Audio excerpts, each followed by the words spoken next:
Olá! Tudo bem? Eu sou a Andréia, apresentadora do Trilha Pablo, sou reconhecida assim na língua de sinais e também estamos com o apoio do FAC. Hoje nós vamos conversar um pouquinho com o Rafael. Olha ele aí. Você pensa em sinal, Rafael? Eu soube agora que parece que tem, é verdade? Meu nome é Rafael e esse é o meu sinal. Chique, hein? Nossa! Que bom, gostei.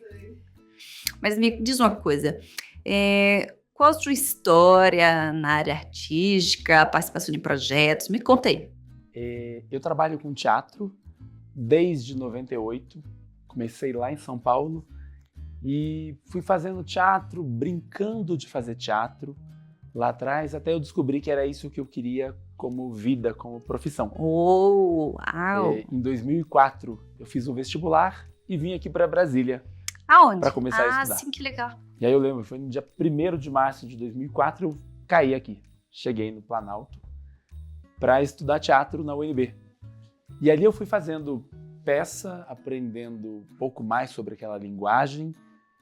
E tudo que eu vi que eu fazia lá atrás como brincadeira, ali passou a fazer sentido como trabalho, como estudo, como técnica. E eu pude começar a escolher o que eu gostava dentro disso. E o corpo foi a principal palavra. Eu adorava o teatro físico, o teatro do corpo, as aulas de dança, as aulas que iam para essa fisicalização. Como é que é fazer isso? Isso tem ditado o meu trabalho desde lá de trás. Meus trabalhos como ator ou como coreógrafo. Interessante, né? Mas esse foi o ano mesmo que você começou a trabalhar, criar esses projetos, a pensar nesses projetos? Tinha pessoa com deficiência neles? Primeiro, eu havia acabado de me formar no curso de teatro, né? Isso foi em 2009. E aí eu comecei a pesquisar, eu fui entrando na licenciatura para virar professor. E eu falei, tá, o que eu quero fazer? Eu já gostava das aulas de teatro voltado para o corpo e estava começando a pesquisar, então, o ser professor.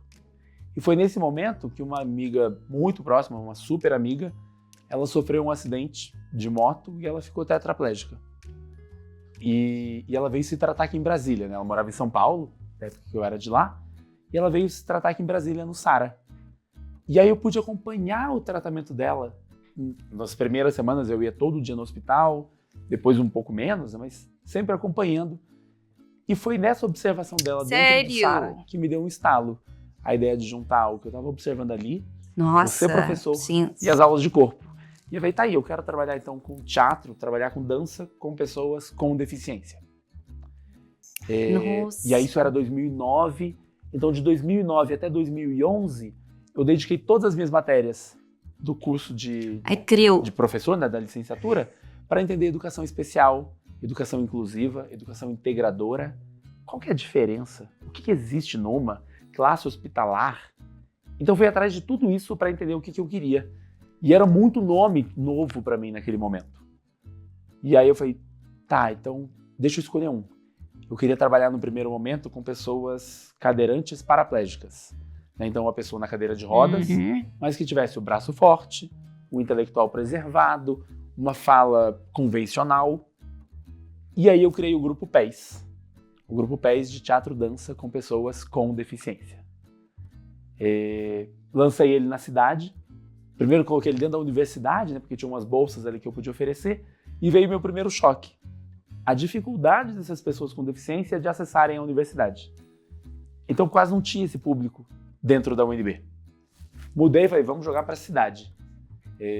A gente conseguiu um apoio da mídia e a gente divulgou em todo o Brasília para poder lançar o projeto.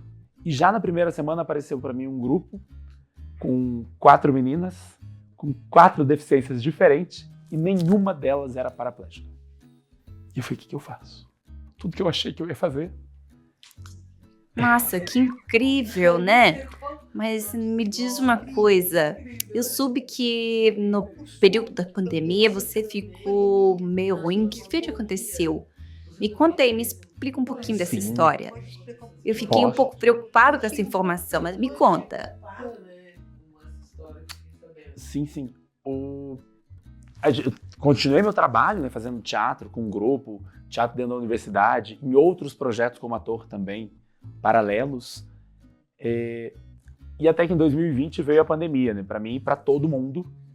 A gente estava ainda naquele processo de aulas online, tudo foi para o computador, as aulas, os ensaios, as pesquisas, entendi. tudo pelo computador. E assim que isso começou a afrouxar um pouquinho, quando a gente começou a poder sair, numa dessas saídas eu acabei sendo contaminado, né, pelo Covid.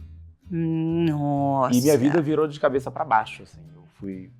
Eu fiquei internado às vésperas do meu casamento, inclusive. Minha meta era Sério? sair para poder me casar. Eu me caso no dia 10. Ia ser dia 10 de julho, né? Vai ter meu casamento. E os médicos falam, não, vai dar tempo. Só que, na verdade, eu comecei a piorar o meu quadro. Nossa. Eu lembro do dia que eu pedi para médico para ser entubado. Isso. Eu mandei uma mensagem, liguei pro meu pai, ela mora em São Paulo, para avisar, mandei uma mensagem para minha noiva e falei, a hora que você vier aqui à tarde eu já devo estar entubado. E naquele momento que tudo era muito estranho com essa palavra, sei lá, as notícias não eram boas. E aí eu passei um tempo entubado, né, tive uma rede de apoio gigantesca do lado de fora, uma classe artística em peso me apoiando, né? Acordei na data que seria meu casamento ainda, há tempo. E dentro do hospital, minha noiva foi pra lá, a gente fez uma cerimônia simbólica de casamento dentro do hospital. Foi meu Deus pra televisão e tudo mais, foi muito importante. Ainda passei uns bons 20 dias dentro do hospital e para sair dali, então também saí no primeiro dia numa cadeira de rodas, aí fui pra muleta, passei 6 meses quase sem mexer os braços. 6 meses ficou parado, né? Sem força para mexer, para nada. Então tudo aquilo que eu também trabalhava, eu comecei a ver no meu corpo de maneira degenerativa. Os médicos falando, a gente acha que não, que você vai perder o movimento dos braços. Então foi um choque de informação.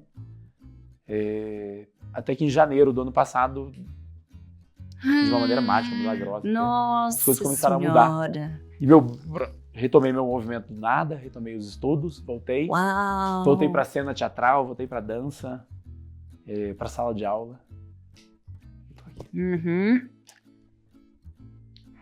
Graças a Deus que o projeto tá na mente, né? Não afetou essa parte, o corpo ficou parado, mas a mente continuou. Nossa Senhora, que bom que continua funcionando. Elaborar os projetos do futuro. Me conta como é que foi isso aí. Eu tô curiosa para saber, olha, eu fiquei agora impressionado com isso. Eu tô curiosa, quero saber. Primeiro, acho que até o meu processo de recuperação, né? Os médicos falaram que a consciência corporal que vinha do meu trabalho com teatro, que vinha da dança, foi o que mais ajudou na recuperação. Você já tem um conhecimento do que você precisa trabalhar para poder voltar. Tive, sim, diversas questões cognitivas. Também fui paciente do Sara. Fui virar paciente do Sara para poder entender algumas coisas. Nossa! Até que a gente conseguiu retomar com tudo nossos projetos. Assim como a TV Apada, também com o apoio do FAC. A gente pôde fazer que bom, uma temporada em muito importante a 2022 oportunidade. maravilhosa de teatro para estudantes. Então a gente levou 2.000 estudantes da Ceilândia para o teatro para poder apresentar uma peça com eles, com bate-papo. Uma exposição que para outras 6.000 pessoas quase, com fotos desses projetos. Esse ano a gente retomou para fazer os 12 anos do grupo com peças antigas, peças novas, projetos de intercâmbio. A gente conseguiu fazer muita coisa.